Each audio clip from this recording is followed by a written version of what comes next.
Well, you threw a lip at her. Let her know. That's not a joke. Stop. I was just like, that's not a joke. That's a threat. No, it's a joke as long as you tell them to lighten the fuck up, too. Then it's funny.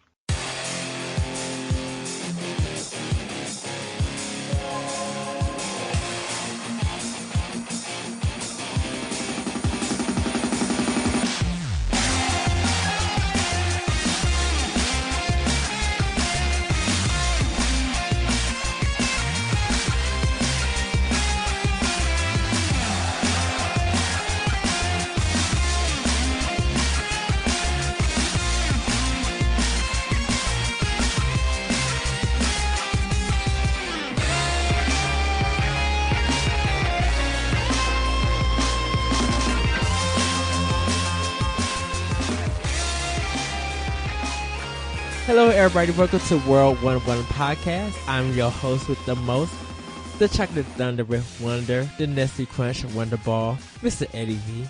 Joining me is the Red Velvet Nordic Beast himself, Mr. Larry Giver. Eddie, your head is adorable. I just want to, rub it. I need to get it cut, though, because all these snaps are not doing it. And it's the lovely, luscious, our special guest, the Catalina of Kate. Yeah, Kate. Caitlin. Hi, guys.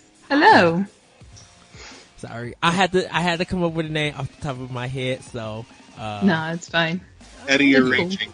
You're losing your touch. Aw. Well, I didn't have time. Surely not. I didn't have time to guess or create.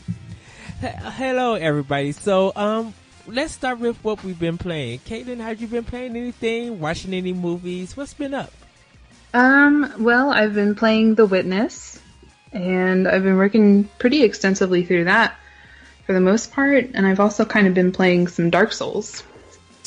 PS3, PS4, Xbox 360 or One, or PC. Is it PC? I think it's PC. Both. Well, 360 and PC for me. Okay. So. Have you finished it? No. I'm nowhere. I'm still at the very beginning. I just beat the gargoyle demons. Uh-huh. And that has taken me forever to do. I have it for PS3, and I think I got to wherever the big boss is, like the first boss in that whole game. And I'm like, okay, how do I beat him? How do I kill him? And got hit by 2 times. It was done, game over. And I took the disc out and put it back in the cover to be like, I'm going to move on to other games because I cannot do this. Not today. Yeah, that's how I started too. And I think you just kind of have to persevere and push through it. It started bringing memories of Deadly Towers for the NES. And I said, nope, not today, Satan. Yeah. And like, moved never on. Mind.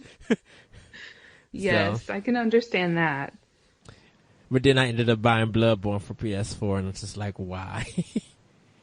Yeah, how do you like that? Have you played it, or? I played it. It's a broken mess. Like, I think it's because of, and I understand it was designed to be hard, but but I think because because I played DMC Devil May Cry, and I like the turbo mode on there, and I like the combos and quickness, like that kind of action game.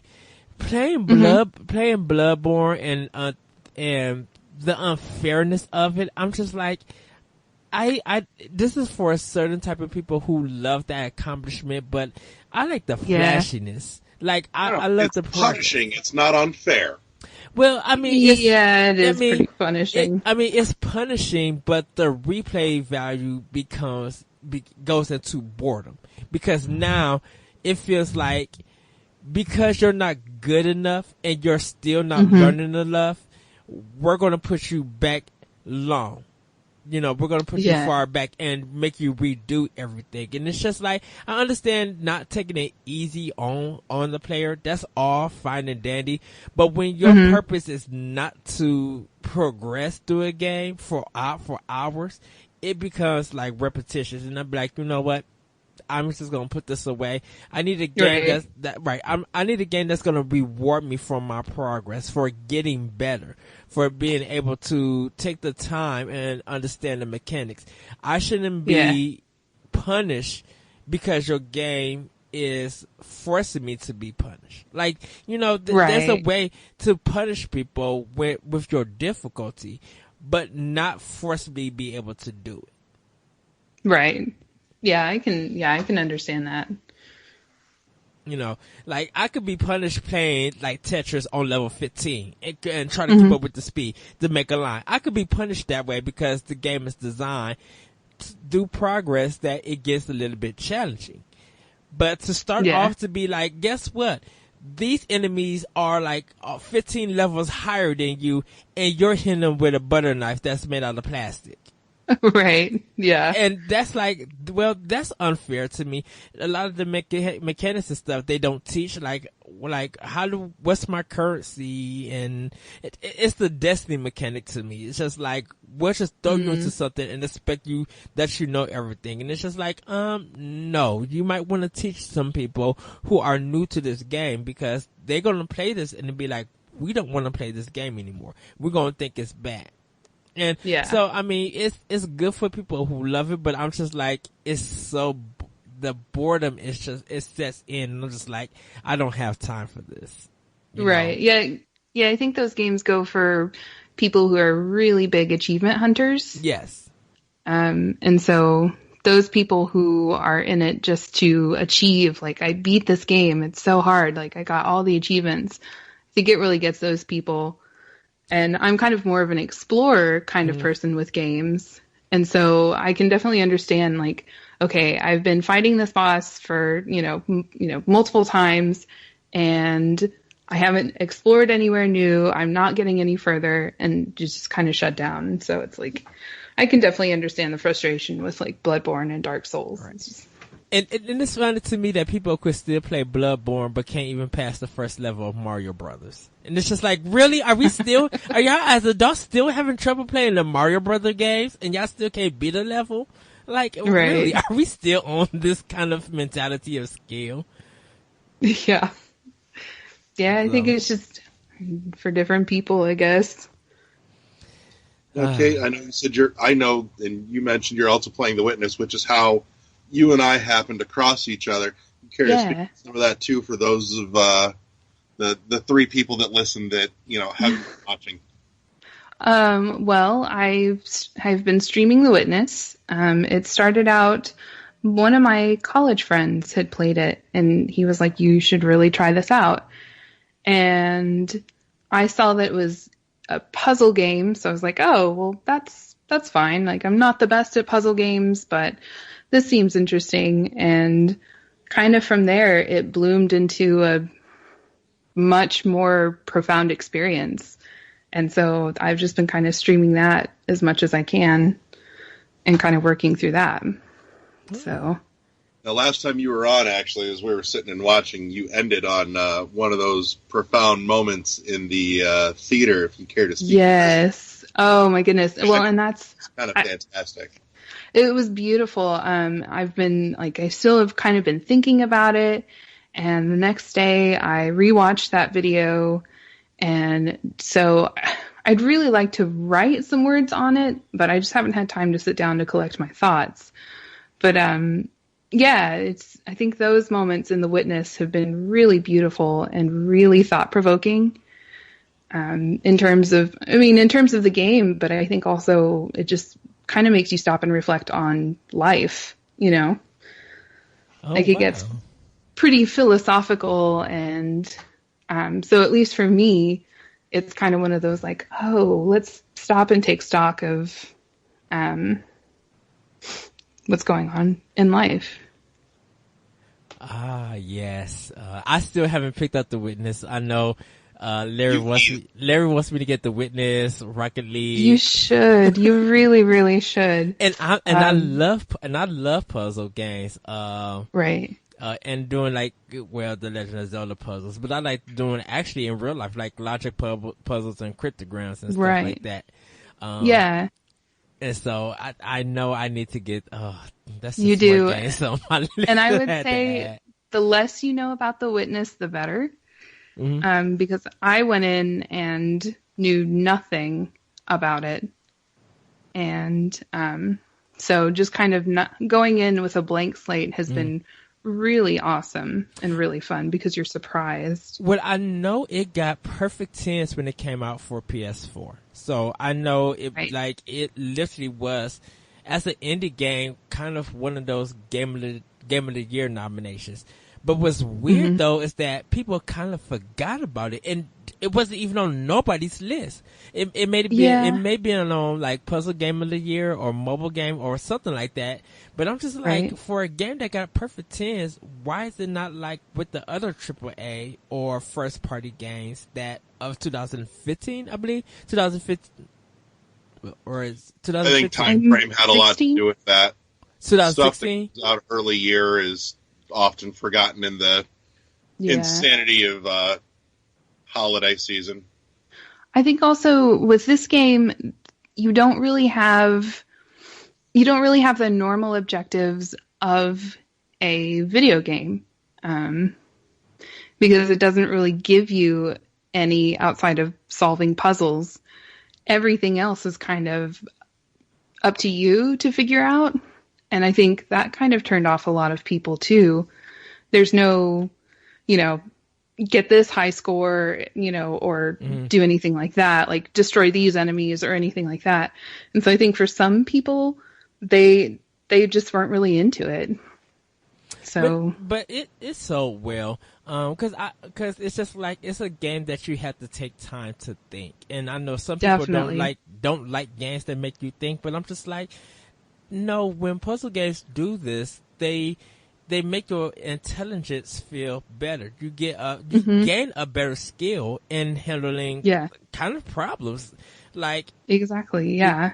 Like, I tell my friends this, that, with me playing Tetris, I know how to stack boxes together and make things look right Yeah, at work. exactly. No, yeah, like you get a life skill from a video game. Like some people laugh at that, but it's actually possible. Like, you Yes. can pick things up that'll work in real life applications. Yeah.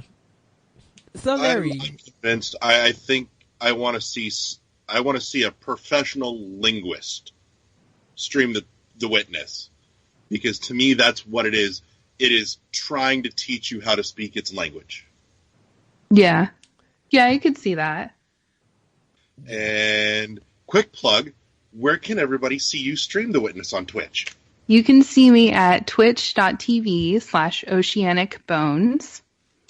I don't really have a set schedule right now. It's kind of erratic, but I've been kind of sticking to a Tuesday, Thursday stream schedule, about 8 p.m. Central. Right on. Wanted to make sure we got that in before Eddie started his new show, the Eddie Plugs Eddie's Other Podcast for an Hour podcast. which I gotta actually redo my plugs sheet. Oh no. But I'll explain later. But Larry, what have you been playing? I've been dinking around with Has-Been Heroes a little bit off and on. I've done enough. I need to get the review written on it. It's a mixed bag. I can see a few people really liking it, but I don't think it's got any major mass appeal to it. So that's going to get written this week. On the flip side of that coin, also been playing Graceful Explosion Machine, which is fantastic, and it totally scratches that Geometry Wars itch. And I say that in very specific terms. Like, it doesn't play like Geometry Wars in terms of controls or mechanics. It's not a twin-stick shooter, though you'd be forgiven for thinking that's exactly what you were getting into if you just glanced at the previews.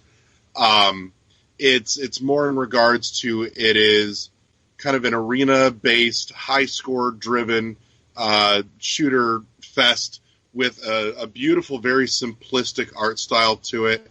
And before you go on, Larry, this game, if anyone who's a retro listener, there's a game called Fantasy Zone for the Sega Master System, and I was looking at a review and they mentioned that game, and I completely forgot about Fantasy Zone. And then looking at the game, I was just like, I see it now. Well, go on. I'm sorry. No, that's right. Oh, quick question. How's the soundtrack, the music? I like it. I wish there was more variety to it. That's the part that's part of it that makes me a little sad. It's got just like one or two tracks, and I wish there was more variety of the music. Is it more like it's good? Is it more like 8-bit techno, like kind of like the trailer, or is it a different? No, style? it's a little more on the chill side. Actually, it's okay. It's not super pulse driving. It's almost contradictory in the sense that the look and the sound of that game gives you kind of that relaxed feel, but the gameplay kind of gets the heart pumping a little. Okay. Because I was wondering, I meant to ask you how the soundtrack, how the music was for that game. I like what little is there.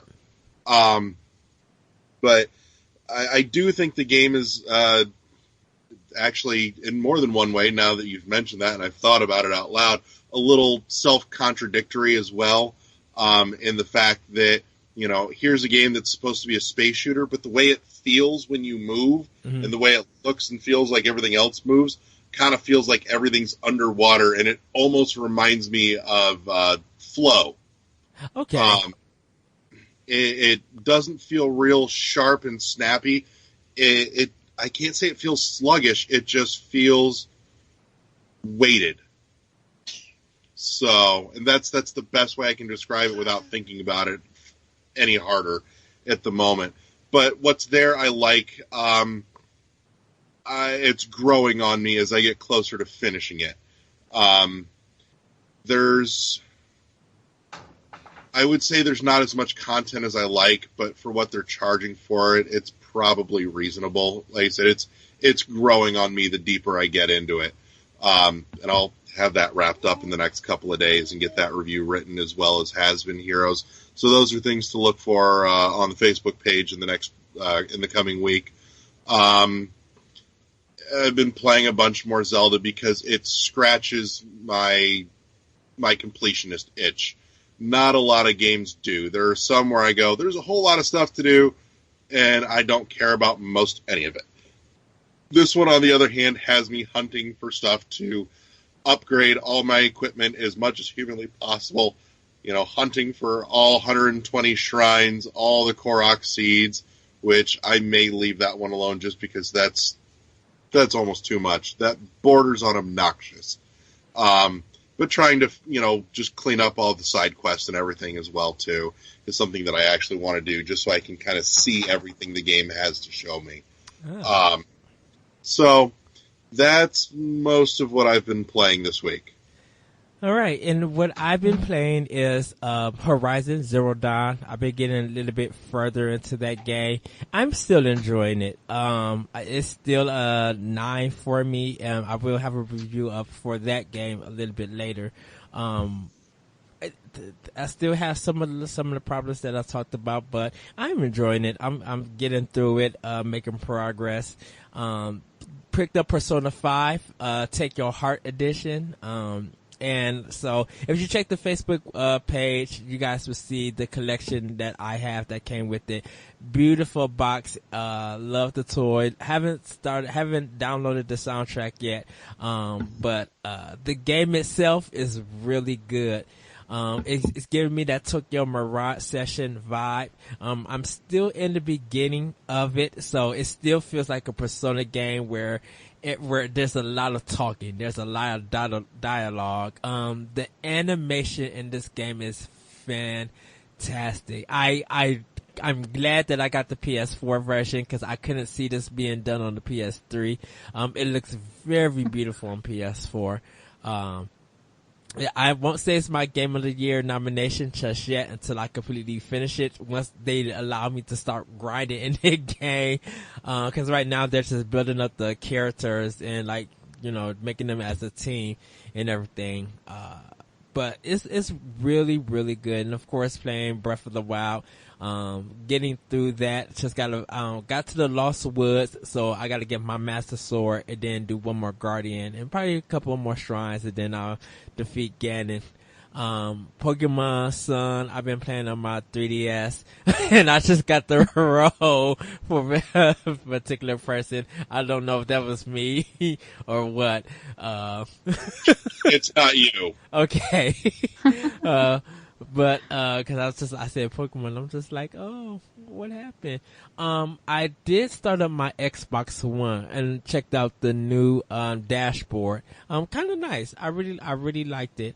I was playing something on it and I can't remember what I was playing on it cause I haven't played my Xbox One in a while. But I do want to get back into Dead Rising 4 for that system. Really enjoying that. Very comedic. Kind of just fun. I like the balance that's in that game. Oh, I know what I bought. The Blob 2 for Xbox One. This is my third iteration of this game. So I own it for Wii, I own it for PS3, and now I own it for Xbox One. And it's such a beautiful game. I always talk about it when I talk about coloring games. It's just fantastic, beating the ink and stuff. But the soundtrack is phenomenal. If you like a little calypso, little Jamaican, hey man kind of dance kind of groove, it has a nice funk groove to it, very relaxing and stuff, and it's just a beautiful game all around. It was only like $4 on Xbox Live, so I had to download that. I had to buy that game when I seen it on sale. I was just like, this game is just so fun. So yeah, I owned it 3 times. I beat it on Wii. I'm at the end of it on PS3, but I think I'm gonna try to 100% it on Xbox One because the game is just so phenomenal. But that's what I have been playing. After finishing putting all my games on my PS4 on my external hard drive, I'm so happy with that. I'm ready to start Wolfenstein: The New Order. I'm ready to start that game, and probably Mad Max when I get a chance. But that's what we've been playing. That's what we've been doing. Oh, I watched Ghost in the Shell. What did you think? I love it. I give it an A, like a 9.5. It is nice. it is phenomenal. From like what I like about this and what people are kind of mad about it because they're talking about all the whitewashing and stuff. When you look at the characters in Ghost in the Shell, because I even watched the anime too before I went to go see the movie. None of them look Asian, so there's no there's no whitewashing because none of the characters look Asian. What I like about this is that they took elements from the movie and adapted it to the real life thing, but they also changed up a lot and added a lot of stuff that the anime doesn't have. So for example, Bowtie, I think that's his name, he has his eyes in the movie, and they show you on how he loses them in this movie. Because in the anime, you just see him with those eyes and stuff. So they give a lot of detailed background for a lot of this.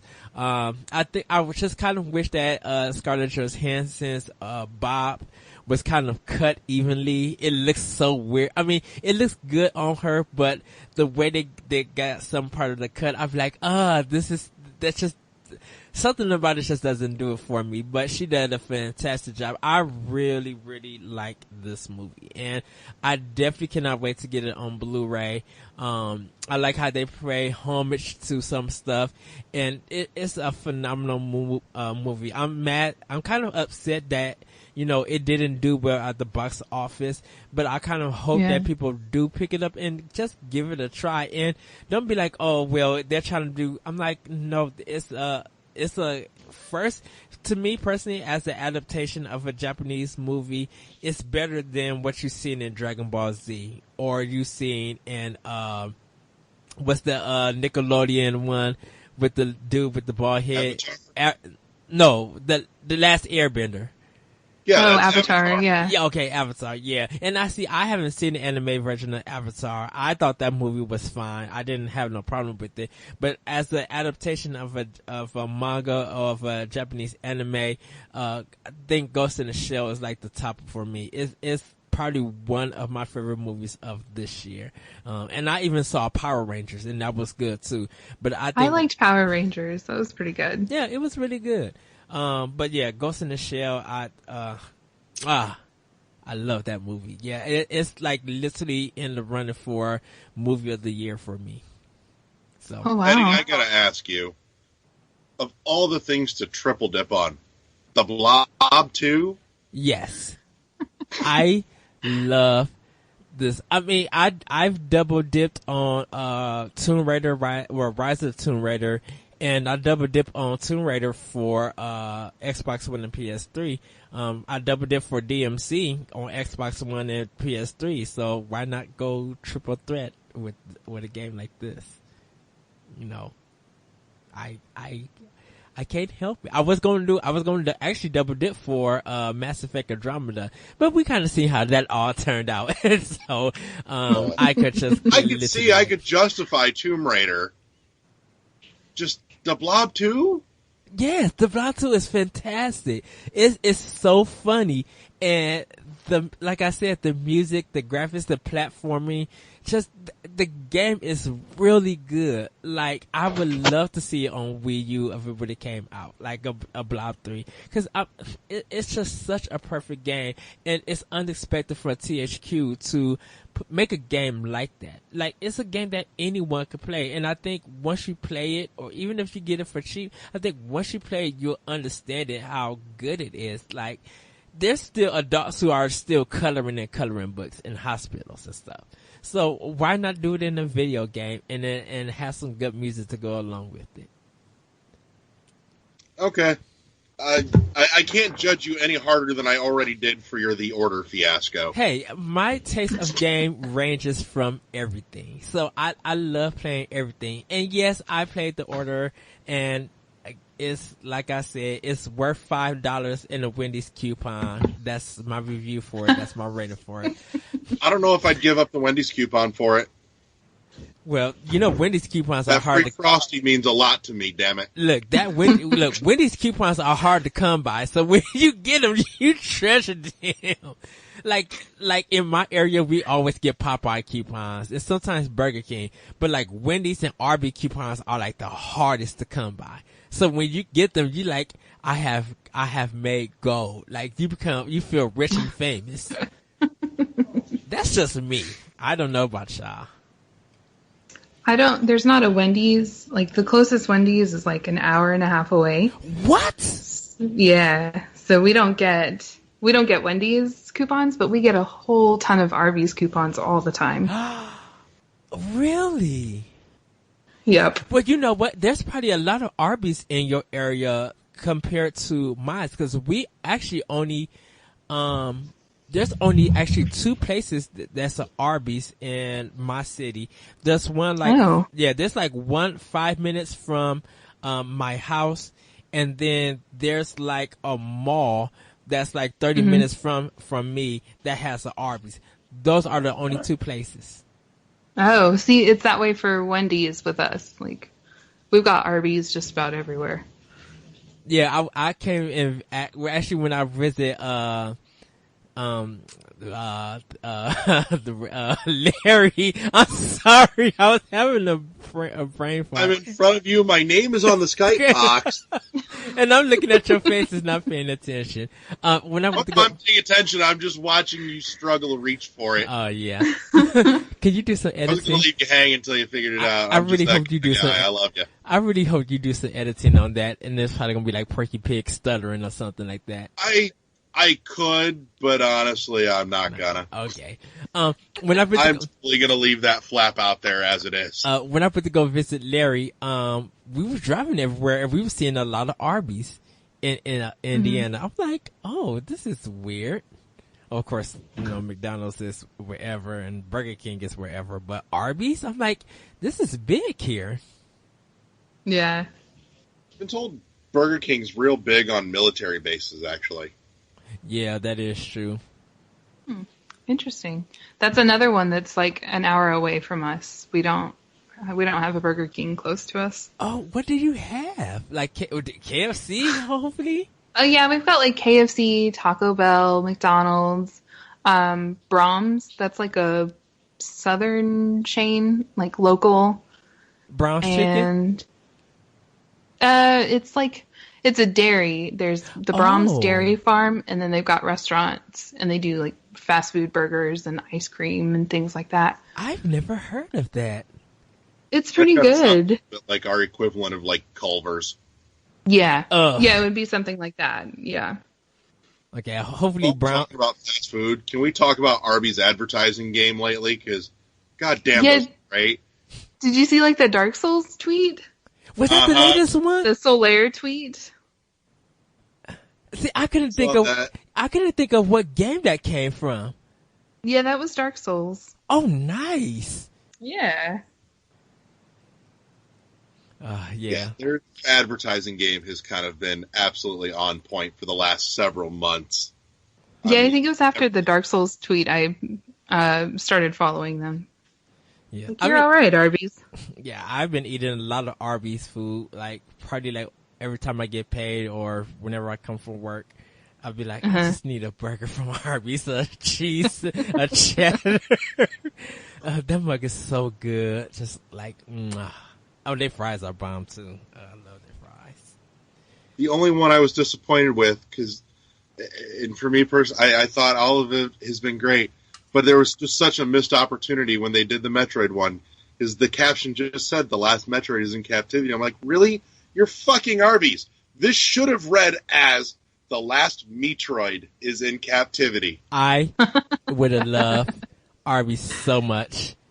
And then how did somebody miss that joke? And literally had an Arby's burger looking like Mother Brain or looking like a Metroid. I would have been like, yep, it's time for me to go to Arby's right now and support them on this. Yeah. So that being said, we've made the rounds.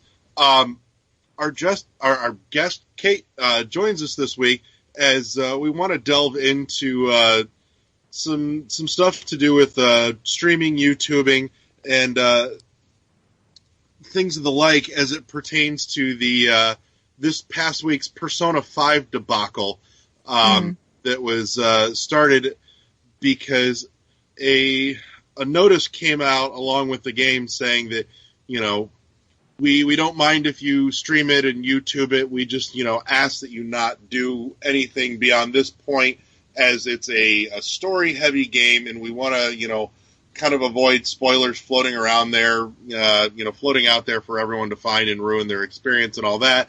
And it was all polite enough up until the end when they said, if you do it, we're going to copyright strike and DMCA take down you. And just to give everybody a heads up, they also did this for Japan. So it's not just us as America. Japan got that same notice too. Mm-hmm. Now, as with anything on the internet, asking politely will get you some results. Making threats and demanding will immediately guarantee that everyone will do it just to spite you. Yeah. And and also Puyo Puyo Tetris, you're allowed to stream that game, but you can't stream the adventure mode because there's story points that they don't want to ruin for a puzzle game of matching. Well, if there's a story mode, I can kind of see it. But that being said, they've also, put out there too that Persona 5 is kind of a special case for them, given that it's such a story-centric thing with some, heavy plot points that they don't want ruined for people, and that they are kind of finding their footing in the world of how do we handle and deal with streaming and YouTubing and things of the like. And, I thought it raised some really good questions in regards to, how do we look at this? It's become very ubiquitous in the world of gaming, but, are there maybe potentially some legalities that nobody's really stopped to think of? Because the first thing that popped into my head was, we look at the movie and the TV, like anything that you buy in terms of entertainment, such as movie and TV, all comes with that stipulation. This is for private viewing and private use only. Public broadcasting of this is, punishable by law. And, I think we may be delving into a time finally when some companies, some publishers, some developers may be catching up and going, look, we don't want you streaming. This was bought for your personal use, not for you to turn around and I'm not knocking what you do by any means. Obviously, I enjoy what you do because whenever you're on, I, whip out a controller and turn on Twitch. But, to say that who are you to monetize on our product? It was not for that. Any monetization, at this point comes from the end of reselling it for, the cases when you've got a hard copy of something. But, it definitely, I think we're at a fork in the road where we may see a lot of things changing. They went as far as to, and this was not the first game that did it, but to put blocks up on sharing and streaming direct from console game as well too. But again, like I said, not the first one to do that. That happened for a limited time period with the BioShock collection as well. And so I'm kind of curious to hear, I know my thoughts on it, and like I said, I can play devil's advocate to either side all day long, but I kind of wanted to be able to hear from somebody that's, out there twitching, is a twitcher. Is there a correct term for that? Streaming. Streaming?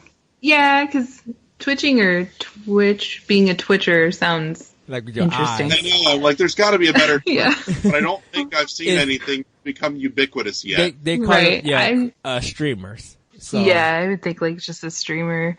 So. Well, and go ahead. It's for this discussion, they're talking about fair use, and because streaming is such on the gray area of what's fair use and everything, they want to see if content like movies or cartoons and stuff like that is copyright material and just supposed to be viewed for the public. Does those same laws apply to video games? Because it's somebody else's work, but you're playing it instead of viewing it. So it becomes what's fair. Because a lot of companies are saying that everything that you buy is actually just licensed to you. You don't really own it. Because even if you look at digital games, like if you buy a digital game and the license run out, they'll take it off that platform, and you can't buy it no more unless you have it installed on your system. So it's that kind of question. And people who are streaming on Twitch and stuff, because I don't think they make money off of Twitch for streamers. That I don't know. I know YouTube they do. Some can, some do. Some can't. Yeah, I think it's if you get partnered, you can make money.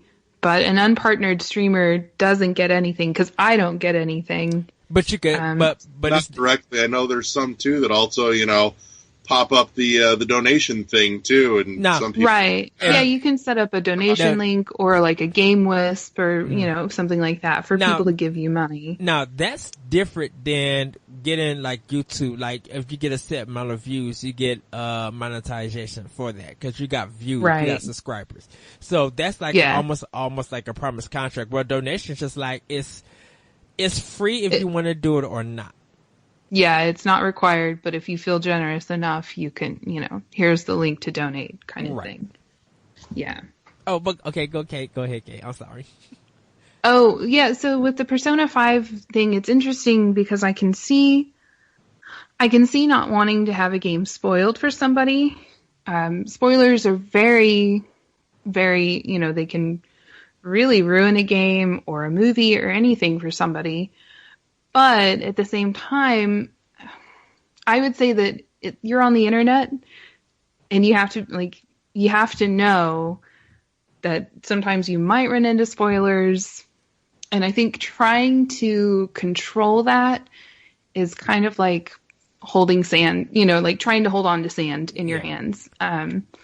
Because there's so many different places that you would have to police, and that'd be a lot of work to keep up with that. And I think, as a viewer, somebody who's a viewer, you kind of have to know, like, hey, this person is playing this game. I'm interested in it, but am I interested in enough to, have things spoiled for me? Or maybe I should, to think like maybe I should stay away until I play it. I think that it's kind of one of those, like, that should be up to the viewer in terms of, what they want spoiled for themselves. They actually, if you're trying to stay away from spoilers and stuff, you kind of gotta like actually ditch friends. You really have to ban yourself from Wikipedia, because if you go to Wikipedia and look at it, the whole story is up there.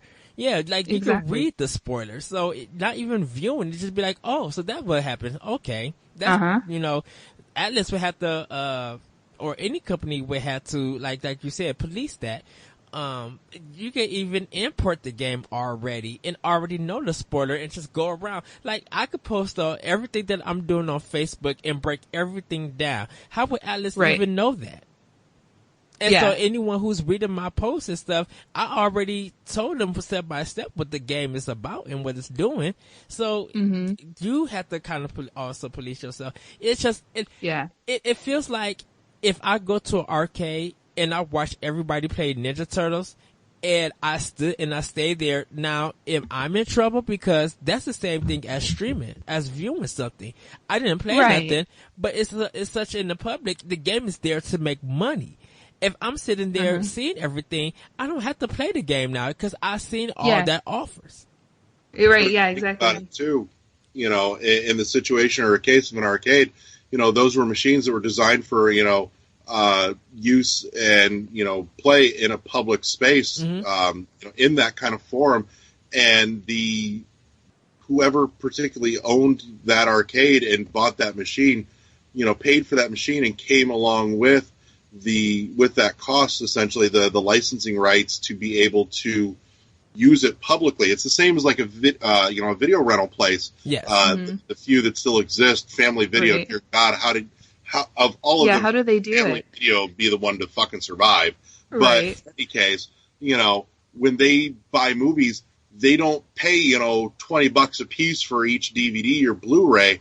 They're paying through the nose because they're paying for copies that have they're paying for the licensing rights to be able to rent them out and profit from them. They're paying for that license.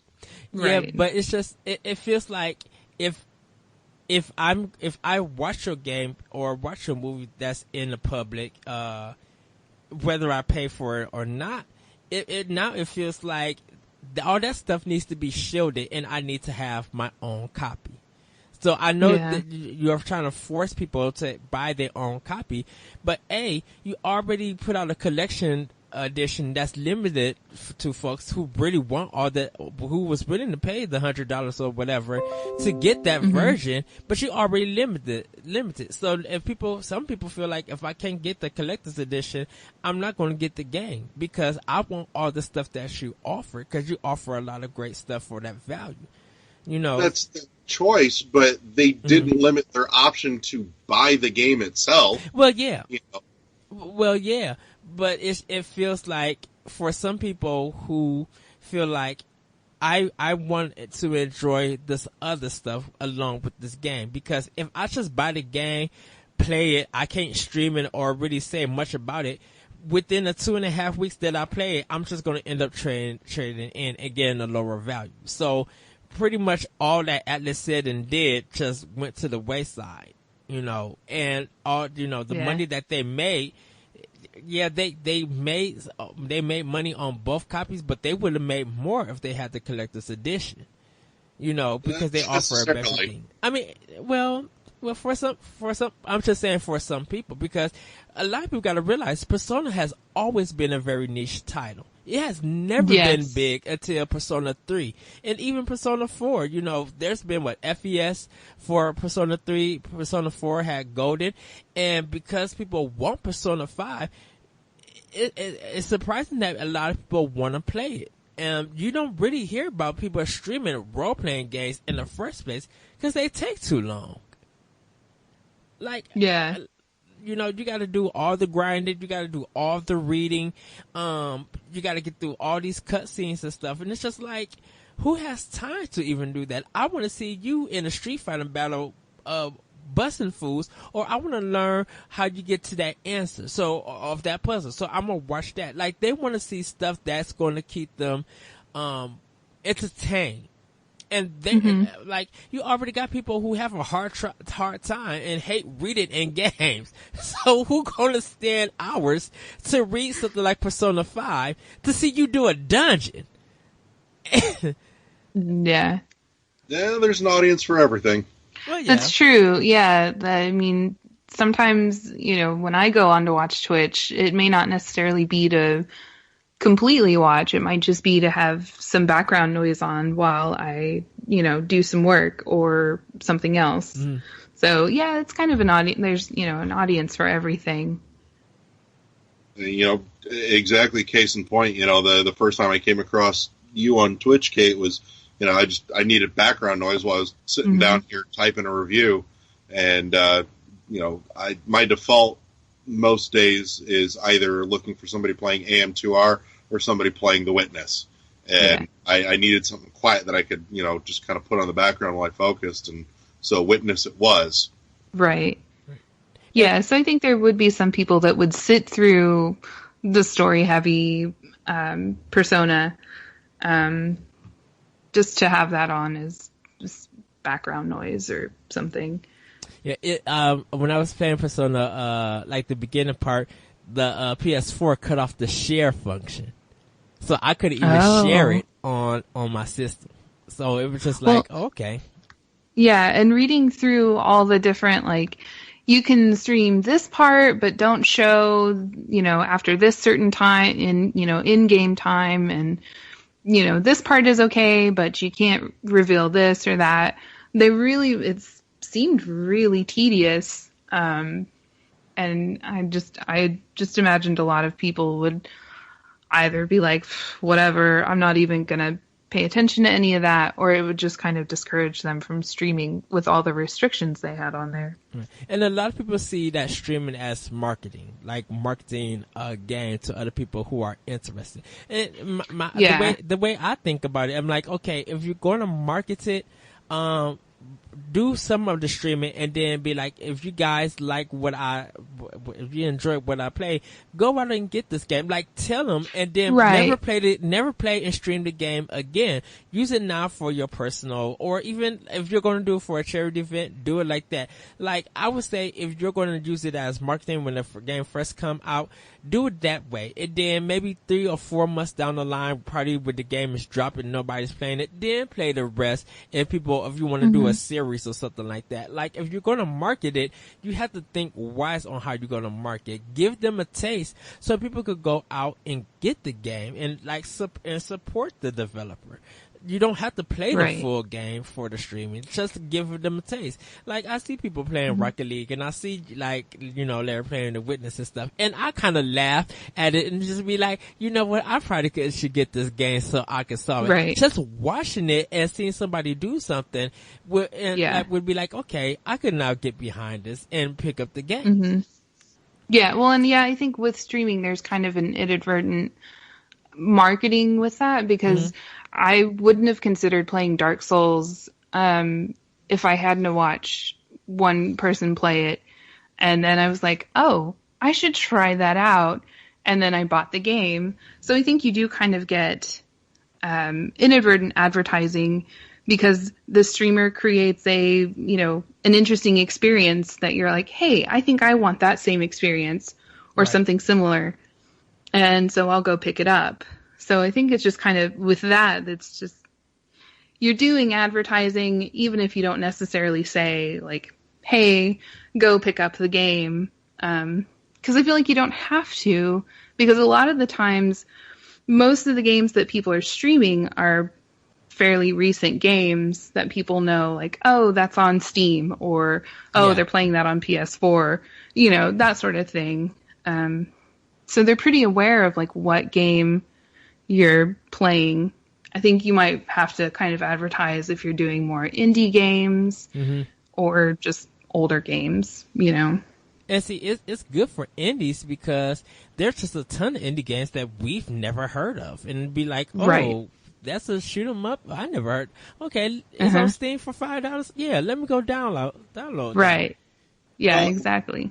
And Twitch and publishers and developers are seeing this, and they're some of them are smartening it up, because Twitch has their new program now too, where if you're streaming something, select games, they've got partnerships where there's now a link on that stream where you can go buy that game. Twitch, and if it's somebody buys it, from your link from your stream, you get a couple of pennies or whatever, from that purchase as well. And I think there could be an amicable middle ground where honestly I don't think what Atlas and Sega asked for with Persona 5 was horrifically unreasonable. I think the only thing that they did that cocked it all up was at the end, issuing out the threat instead of just asking politely. But, I do think that there's a happy middle ground to be had where, say, hey, look, we understand this is a big thing for a lot of people. We're asking, please, limit it to this for this, at least for maybe the first 2 months. After it's been out for 2 months, fair game, spoilers off, go bananas, which, they did with the Shot Collection. After a point, that lock came off. That wasn't a permanent thing. That was just a one-off for a couple of months for people that had not played one, some, or all of them, so that that wasn't floating around so heavily at the time when the game was just coming out. And then on top of that, on the flip side of that coin, you have games where their market has exploded because of streaming and Twitch and the like Rocket League, like League of Legends and Overwatch and others, where they can develop a very healthy and beneficial relationship with YouTube and Twitch and the like. Potentially even if I think if they were smart, for anyone buying it on PC to have come with that package, or with that game, that EXE file, everything that you need to stream it as well. Like, here's the capture software, and here's a link to get everything running. This is everything you need to do to get yourself streaming this on wherever. Yeah. So.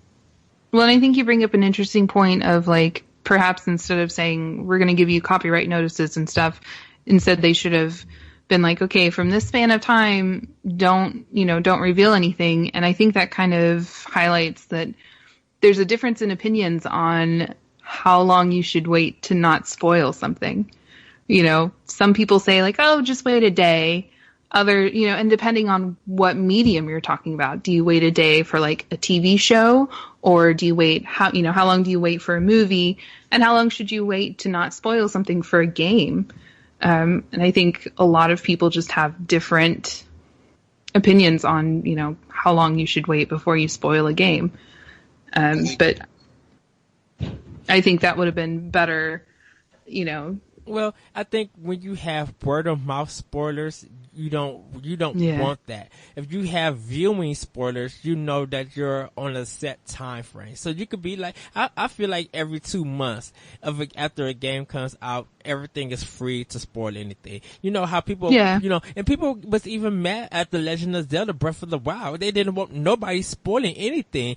And they were just like, well, I just climbed a mountain. Well, don't spoil that for me that you climbed. I'm just like, you're climbing a mountain. That's part of the gameplay. Right. Like, yeah. People were just like, if you put this game on Twitch for me to stream, I'm not going to watch it, because a lot of people felt like they didn't want to ruin it. Whereas Persona is just like, who wants this game to be ruined? Like, people have already bought this game who want to play it, and people are still playing Mass Effect Andromeda or still playing Breath of the Wild. Like, people are not focusing on streaming Persona or anything, because a lot of people are not even into RPGs. Like, right. Yeah, and I think, again, that is kind of, you should leave that up to the viewer. Right. And they should have this common sense to be like, oh, that's a game I'm interested in. How do I feel about it being spoiled for me? And then they should decide, like, hey, I'm not going to watch this stream. I'll play the game first before I come back and watch it. And I don't think that should be any sort of developer's job to be like, no, guys, don't spoil it for this other person that doesn't want to watch it. It's just, you kind of have to know that, if you're going to get on Twitch, you might see some spoilers depending on what stream you click on. Right. I'm going to be devil's advocate for a minute. I'm going to argue the other side just from a developer and a publisher standpoint. I'm going to say 1 month, and there's a reason behind it. If you think about it, it's not just in terms of not spoiling it for other people, but the thing is if this content is out there, how many people didn't buy the game because they could just watch it? Oh, how many that's people definitely true. How many people didn't buy your game because you didn't market it well? It has nothing. You could market it to death, but a story-heavy game. Well, yeah, but see, that's the problem. If you blaming that your game didn't sell because of people not viewing the game, then where is your marketing? Your marketing needs to be strong. If your marketing is not strong, then people are not going to care about your game. In fact, your game has to be interesting, because if it's just a reiteration of a series that people have known for years and it's just going to play it like the same, or even people reading reviews, it's not going to be up to the viewers of streaming to that's going to hinder your game sales. Like, if it comes out and your game is only 5 hours and we read it in a review, that 5 hours that someone streaming is not hurting your game. You need to, you should have made a longer game. B, you need to market the heck out of this game. Even before it got to streamers, you as a publisher and you as the developer need to market this game so that the interest in this game can be there to have high sales before it even gets to the streamers. Hear me out, though, because even if they market the hell out of it, and it's a great ad campaign, yes, the interest is there, how many sales lost, though, by people that were interested and flipped on Twitch or YouTube and found a stream or a Let's Play of it, within the first couple of days, and just sat and watched through it all and went, you know what? I've seen it. I don't have to go buy it now. That, because, and again, I say 1 month, because typically that first month is the biggest boom for sales for any game. Everything after that is just decline in how much of a tail can you have. But then it's 1 month is not unreasonable. But then you're going to have to deal with, the game's been out for 1 month. Now let's check out GameStop and see how many copies it's been turned in. Because some people will get a game, play it for what they need to play, and then turn it in. They're not going to wait a month to stream the game to show everybody. Just because you got your sales from not streaming the game doesn't guarantee that it's going to be high sales. How many people, too, though, hold on to that game past that first month, because once that stream embargo is up, they go, cool, it's up. Let's get everything out. Let's start streaming. Let's go live. But then, and I would say, Larry, that you do have a point with watching a Let's Play or watching a stream, because I kind of ran into that with Undertale. I watched a YouTube Let's Play of a passive run of Undertale, and I enjoyed it. I loved it. I think the game is really cool, but I have not bought it because I'm like, well, I don't think I'm going to play it anytime soon. So, you do have a point there. Sometimes, that kind of might hurt or slow down sales for a game because, but the experience now has to be different, because even though you viewed it, what you played and what you did in Undertale is not going to reflect the same or resemble the same playthrough that you watch. You might Right. you might have been That's right. how you play it. Right, you might have been True. You might have been entertained, but let's see you play Undertale but just using a knife throughout the whole game, while that person used anything else. That experience is going to be different. What you Right. the content that was in the game may be the same, but the way that you play it is always going to be different. Oh, definitely. Yeah, because I mean, you can do, like an all violent run or, Right. Like a half and half run. So yeah, you can get different ones. But I mean, personally for me, after watching that, I was like, well, I think I've kind of experienced all I want to experience of that game right now. So, yeah, that does, I guess it's kind of like a two-sided problem in terms of like streaming something that's just come out. For the streamer, that's really good because you can get more views, you can get more followers, like all of that. But then for the developer, that might hinder sales. Well, I think a lot of developers and publishers are not thinking in the long run that your game has to sell through over time. Look at New Super Mario Brothers for Wii. That game is still selling. And it's been out for years for a very old system. That's an exception to the rule, as most Nintendo games are. I mean, yeah, but like, let me use Grand Theft Auto 5, for example, because that game, even though it's so big when it came out, it still continued to sell, and it still continues to sell well.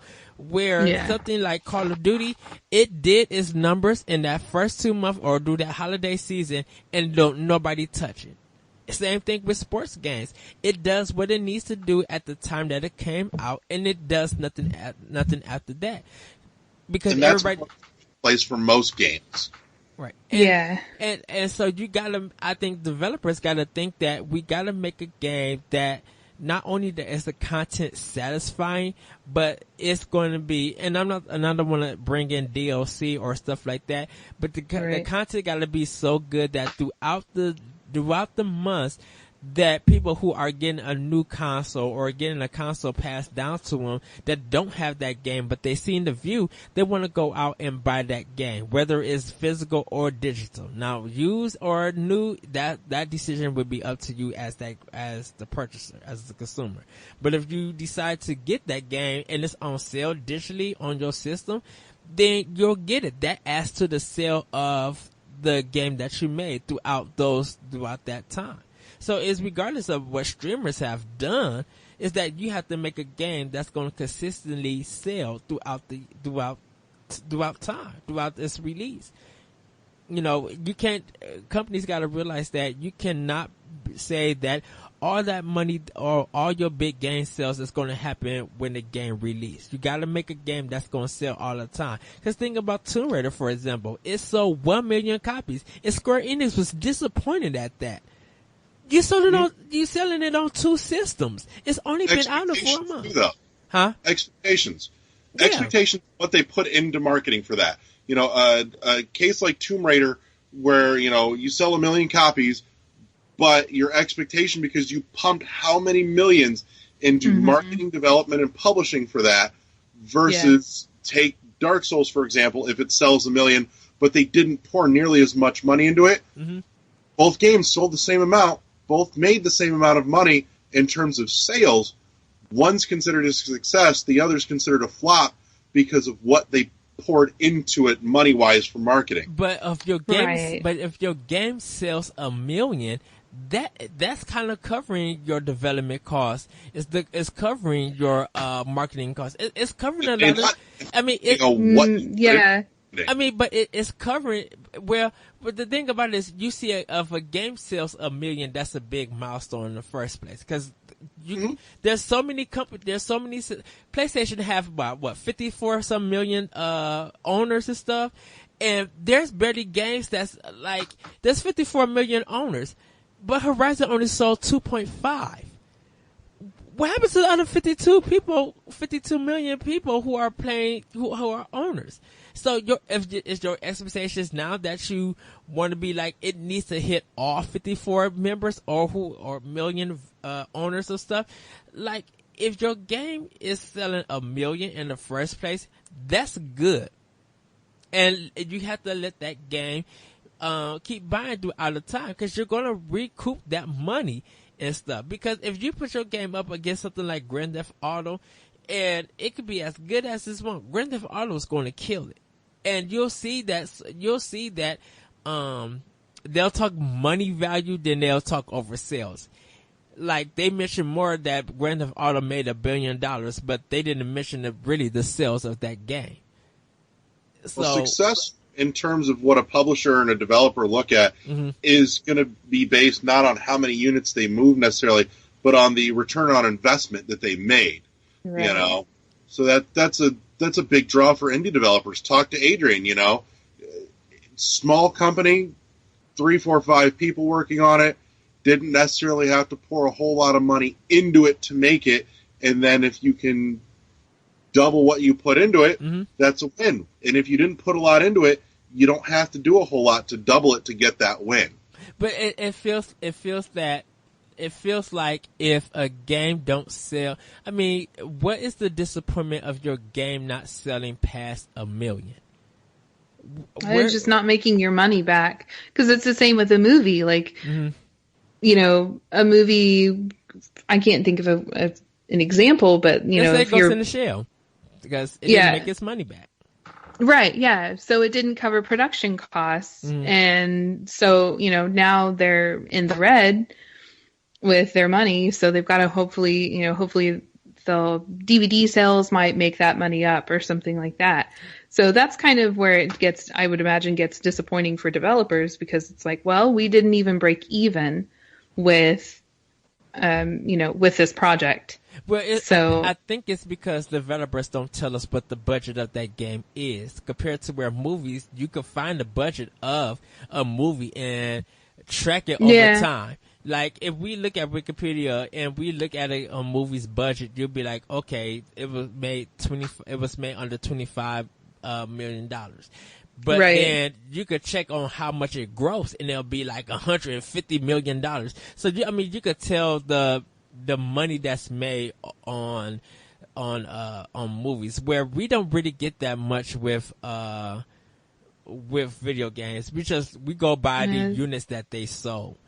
So, and it's weird, because with Tomb Raider, I'm like, you sold on 2 systems, which makes up the 1 million sales. So, should it sold 3 million to cover both production costs of 360 and PS3? I mean, I'm sure they would have liked that. Because I think a movie has like that one budget, but because when you making a game for 2 systems, and the coding is different, like how I wonder how does that budget work? Does $40 million game, does that mean 20 million for PS4, 20 million for Xbox One? Like I would imagine separate? So. Yeah, you probably have to split it up into like different groups, and so each group probably has a set budget of, to pay the workers and to pay for resources and whatnot. And so you want to make sure that you have enough money to pay all those people for the work that they do. Right. Because they end up combining the sales, and they'll just be like, well, this game is leading on PS4. Like, they don't say 1 million of Tomb Raider sold on PS4 or something, or PS3 or something. They don't announce that. They'd be like, between both systems, the game itself made 1 million sales. So, we're running a little long on this, not as long as we have before, but I want to punch the clock on this and hit last points on for everybody on the current state of and what you maybe think or you expect or hope for out of the future of Twitch streaming, YouTube, Let's Plays, all of it. 2-minute cap just to kind of wrangle it all together, and then Eddie can start his new show. Okay, so kind of what we expect in the future for those streaming services.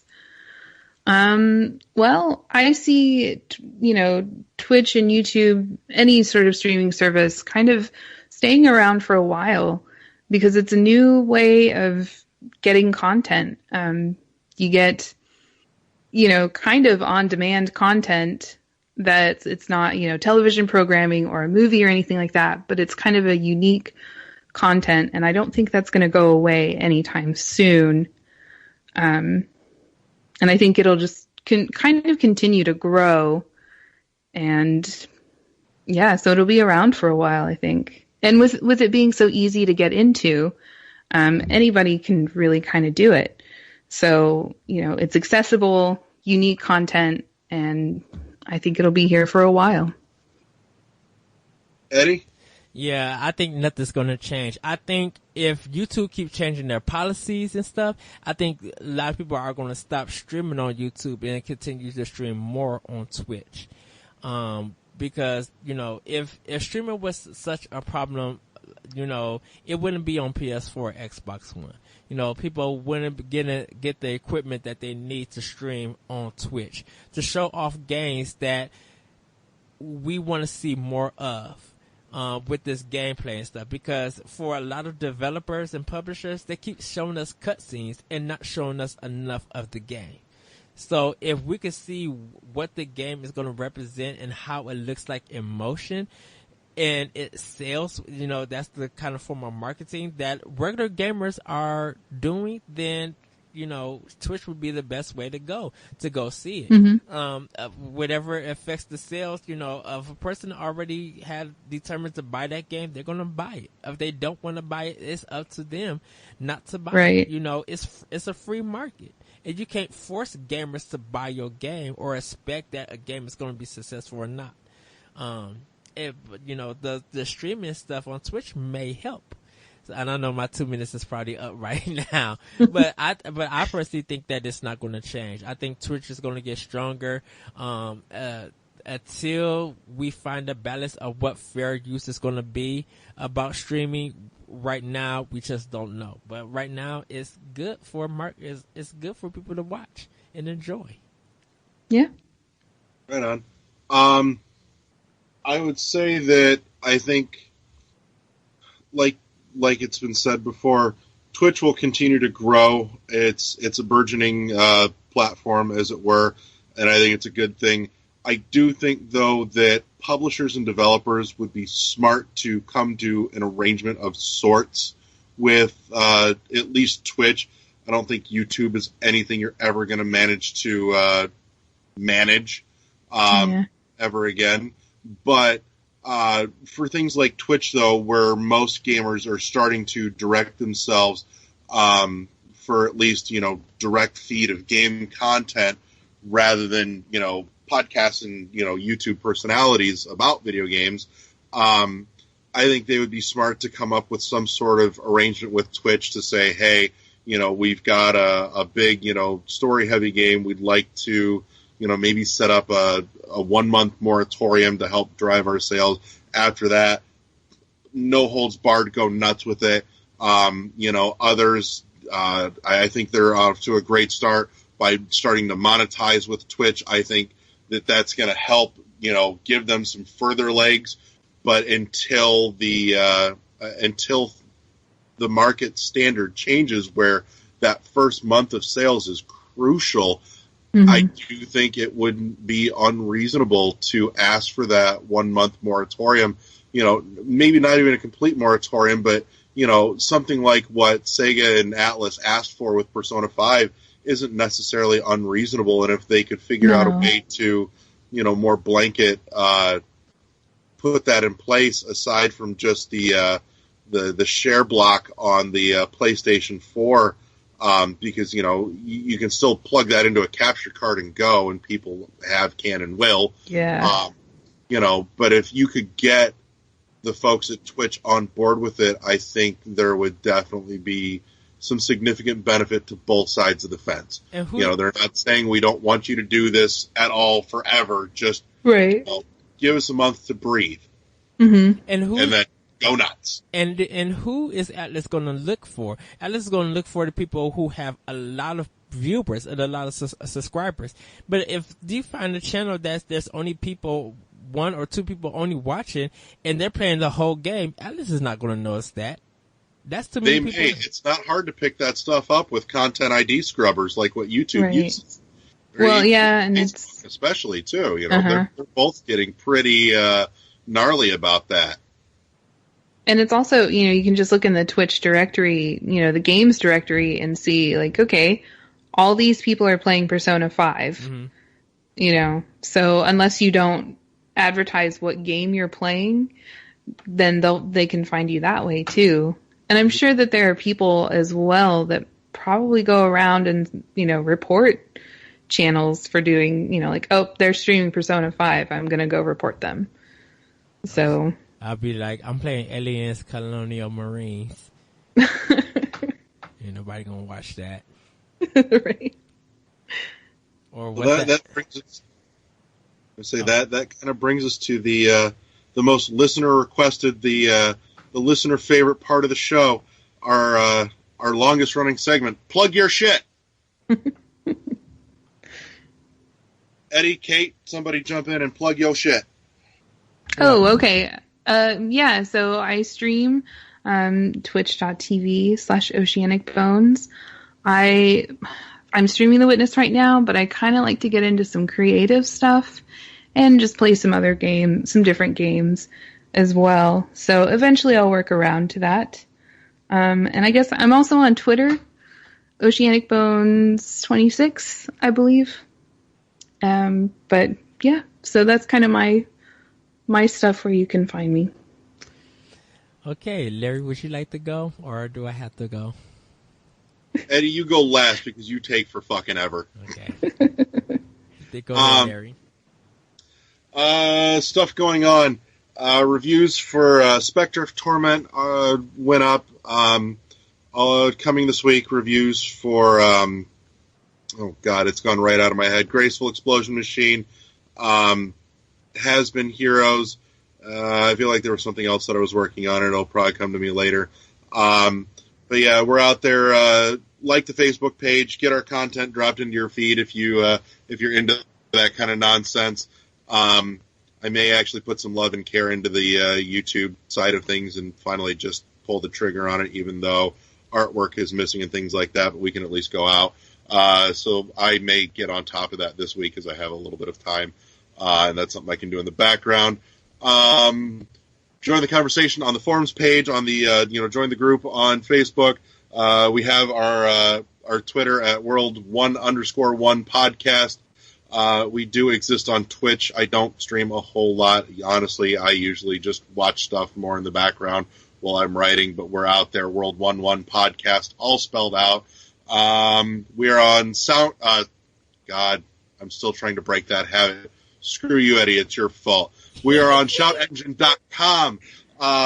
Also out on the iTunes, if that is your platform. I also have up in the background on my laptop working on getting everything submitted over to Google Play. So if that's your go-to environment, we will be there probably by the end of the week with any luck. Sooner if things go right. Also a quick heads up. We will be late posting next week because we record normally on Sundays, and Sunday next week is Easter Sunday, so we're probably going to record on Monday night and post up on Tuesday. You've all been warned, not that you would all miss us that much. And then, of course, in exciting news, I've been beating on this door for about a month and a half in one form or another. We've got confirmation April 23rd. We'll be recording with Tom Happ, creator of Axiom Verge, joining us. So if you've got any burning questions that you want to ask, there is a post up on the Facebook page. Leave your questions there. We'll get them asked on the show, talking about the making of Axiom Verge, the coming physical releases, special editions, what it's like to be the last game to release for the Wii U, and what's next. Eddie, go. Oh, yes. Okay, so you guys can follow me on Twitter at ThatRetroCode. You can hear my other podcast, Optional Opinion, on SoundCloud, iTunes, Google Play, the Anomalous Radio Network.podbean.com, and other podcast apps. You can also read about Optional Opinion and its features at IGN.com. Just look under Anime, ENIME. You can read my other series, The Moment, on SkirmishFrogs.com, SkrimishFrogs.com, where I'll talk about retro games and how they affect my life. I'm also on Power Block for Nerds Gone Wrong. For that website, I do it with Corey Derrick. We talk all about Nintendo games. And you guys can catch some of my reviews here on World 101 Podcast on the forum page.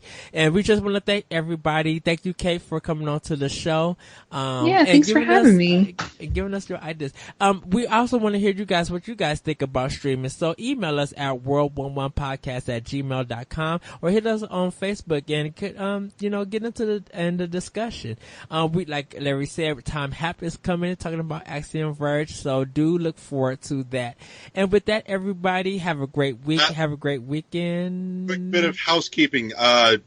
Almost forgot.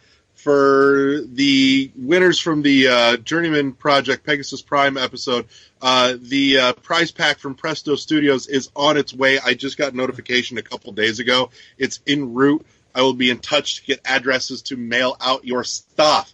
I promise it's not been forgotten about. It just needed a little shove. Oh. So... And everybody, I'm sorry, I also got to add on because you guys are talking about Twitch. I have a Twitch channel, the Lyrical One, capital DALYRCAL, the number 1, where I do my Let's Learn. I need to return back to it. And what the Let's Learn is that I play a game and talk about that genre and how you can learn about it and play games in that series and, get some recommendations so that you guys could go out and buy those games, support the developers. And with that, everybody, Larry, Kate, any last words? I want to say thank you to Kate for letting me hornswoggle you into this debacle. Well, thanks for having me. Thank you for coming on the show. And with that, this was a whole lot of fun. Yay! And with that, everybody, have a great week, have a great weekend, and we will see you later. Also, everybody who's hearing this episode, it is my birthday, so I am 37 years old. So, just shout out happy birthday to me, shower me with love and everything. I'm getting old.